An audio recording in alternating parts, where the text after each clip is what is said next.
तो hello friend, जैसा कि आज का हमारा जो सब्जेक्ट है वो हमारा है IMRE, installation maintenance of repair and electrical equipment. ठीक है, तो आज का हमारा टॉपिक है टूल्स एंड एसओ सीरीज़। तो देखिए, टूल्स एंड एसओ सीरीज़ में क्या क्या हमें पढ़ना है। तो देखिए, ये हमारा है सेकंड चैप्टर और ये हमारा है थर्ड चैप्टर मेंटेनेंस। ठीक है, चलिए अब आते हैं अपने टूल्स एंड एसओ सीरीज़ पर। तो देखिए, औजार एवं उनके सहायक उपकरण। तो हमारा पहला टॉपिक है मेंटेनेंस। मेंटेनेंस में देखिए, विद्युत मशीन या उपकरण की चालन की स्थिति को बनाए रखने, अर्थात जो हमारे विद्युत उपकरण हैं उनकी चालन की स्थिति को यथावत बनाए रखने के लिए जो भी हम यूज़ करते हैं, अर्थात उनकी हम जो स्थिति है यथावत बनाए रखें ताकि वह पूर्ण क्षमता व दक्षता के साथ प्रयोग किया जा सके। इनके लिए जो कार्य किया जाता है वही हमारा मेंटेनेंस यानी अनुरक्षण होता है। ठीक है, अब देखिए, ये तो हमारा हो गया मेंटेनेंस, यानी किसी भी उपकरण को यथावत उसकी स्थिति बनाए रखें ताकि जो भी हम कार्य करें वह पूर्ण दक्षता के साथ कार्य करें। ठीक है, इसे आप अपने हिसाब से समझ कर लिख लीजिएगा। अब आगे देखते हैं, उपकरण को हानि व क्षतिग्रस्त होने से बचाया जाता है। ठीक है, मेंटेनेंस के अंतर्गत हम जो भी उपकरण यूज करते हैं उन्हें हम क्षतिग्रस्त होने से बचाते हैं। और विद्युत उपकरण में कई औजारों का उपयोग किया जाता है। तो क्या क्या औजार हैं, चलिए आगे देखते हैं। तो देखिए, यहाँ पर है हमारा tools and require of maintenance, अर्थात उनकी मरम्मत के लिए यूज़ किए जाने वाले उपकरण। ठीक है, पहला है हमारा स्क्रू ड्राइवर। तो देखिए, जिस टूल की सहायता से कसा या ढीला किया जाता है, थोड़ा जूम करते हैं। अब देखिए, जिस टूल की सहायता से कसा या ढीला किया जाता है उसे स्क्रू ड्राइवर कहते हैं। तो स्क्रू ड्राइवर, जैसा कि आप लोगों ने बहुत सारे उपकरण को खोलते हुए, बंद करते हुए, नट उट कसते हुए यूज़ किए होंगे, वही मारता है स्क्रू ड्राइवर, जिसे हम हिंदी भाषा में कहते हैं पेचकस। ठीक है, तो देखिए, इसके 3 भाग होते हैं, हैंडल, शेफ और ब्लेड। तो देखिए, हैंडल क्या होता है, जिसे हम पकड़ते हैं वो हमारा हैंडल हो गया, और बीच वाला जो भाग होता है हमारा शेफ, और ब्लेड हो गया जिससे हम नट को लगाते हैं। ठीक है, चलिए आते हैं अपना अगला टॉपिक पे, कटिंग प्लायर। ठीक है, अब देखिए, यह एक हैंड टूल होता है। ठीक, इसे प्लास भी कहते हैं। इसका प्रयोग तार काटने, छीलने व मोड़ने के लिए और छोटे छोटे जॉब को पकड़ने के लिए किया जाता है। यह कास्ट स्टील का बना होता है। इसके 3 भाग होते हैं, जबड़े, हैंडल, रिवेट। तो चलिए कटिंग प्लायर के आपको इमेज दिखाते हैं। तो जैसा कि आपको चित्र में दिख रहा है कि ये है हमारा कटिंग प्लायर। ठीक है, तो देखिए, ये हमारे 2 प्रकार या 3 प्रकार कर सकते हैं। तो देखिए, एक तो हमारा प्लायर इस प्रकार का होता है और एक इस प्रकार होता है।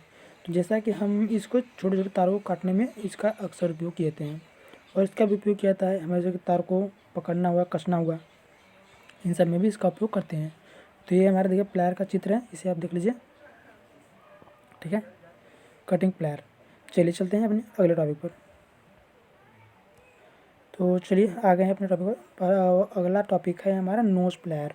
तो ठीक है, यह एक फ्लेक्सिबल व छोटे आकार के तारों को काटने के काम में आता है। यह लंबी नोच के कारण कार्य करता है। यह स्टील का बना होता है, अर्थात ये भी सेम टू सेम प्लायर की तरह होता है, लेकिन इसका जो पकड़ने वाला भाग होता है वो काफ़ी लंबा होता है। ठीक है, चलिए आगे चलते हैं। ये देखिए हमारा सिंगल एंडेड स्पैनर।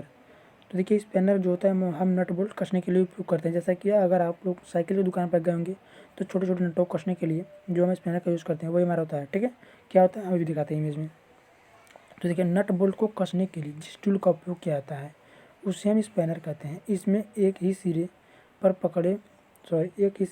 जबड़े होते हैं। यह स्टील का बना होता है। तो देखिए, सिंगल एडेड स्पैनर में सिर्फ एक ही तरफ रहेगा, और जो हमारा डबल एडेड स्पैनर रहेगा उसमें वो दोनों तरफ रहेगा। चलिए अब कोई इमेज पे ले चलते हैं। तो देखिए, ये है हमारा डबल एडेड स्पैनर, और सिंगल एडेड स्पैनर में ये वाला भाग नहीं रहेगा, सिर्फ ये वाला भाग रहेगा, एक भाग। ठीक है, चलिए आपको नोज प्लायर भी दिखा देते हैं।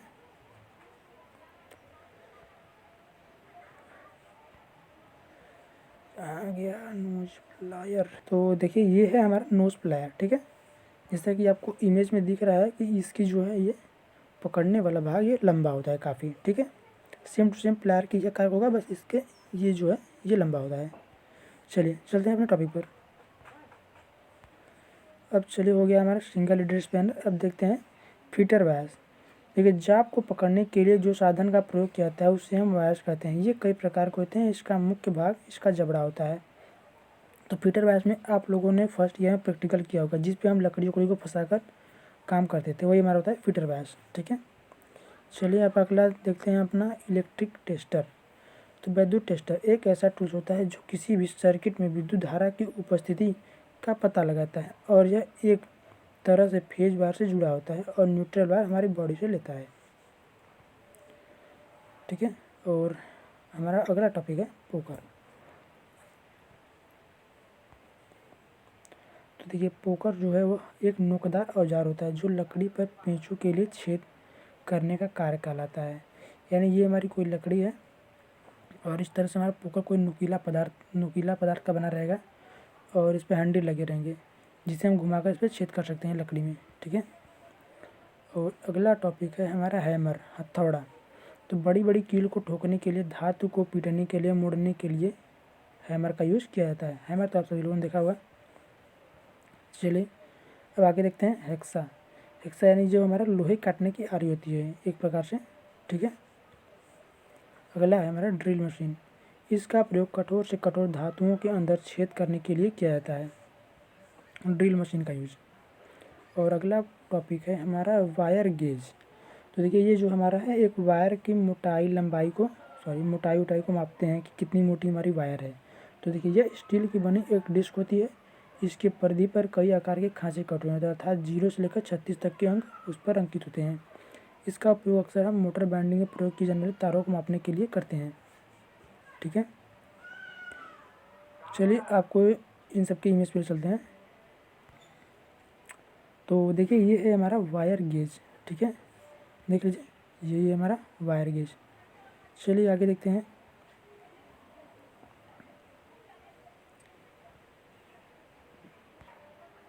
ये देखिए ये है हमारा टेस्टर।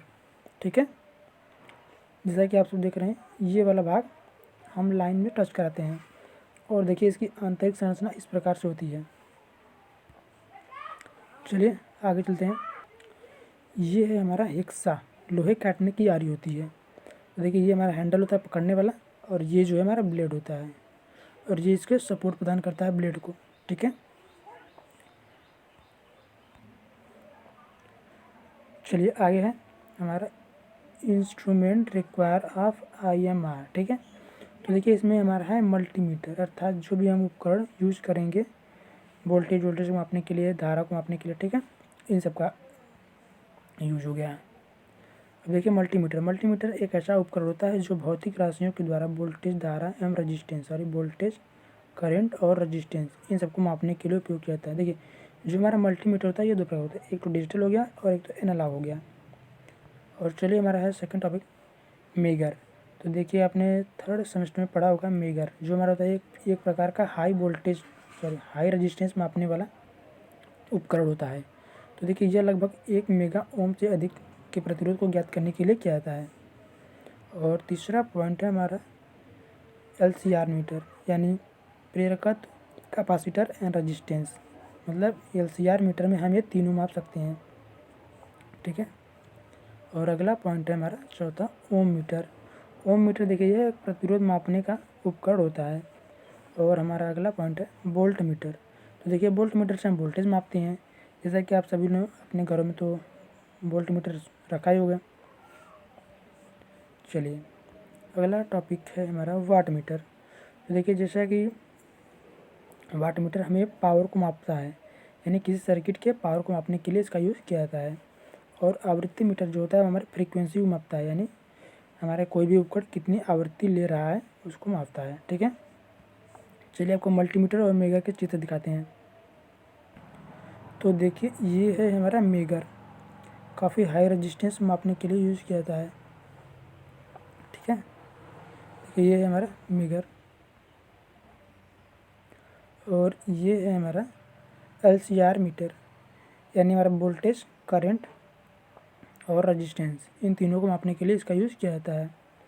और एक बार देख लीजिए ये है हमारा वायर गेज और ये है हमारा डबल एंडेड स्पैनर।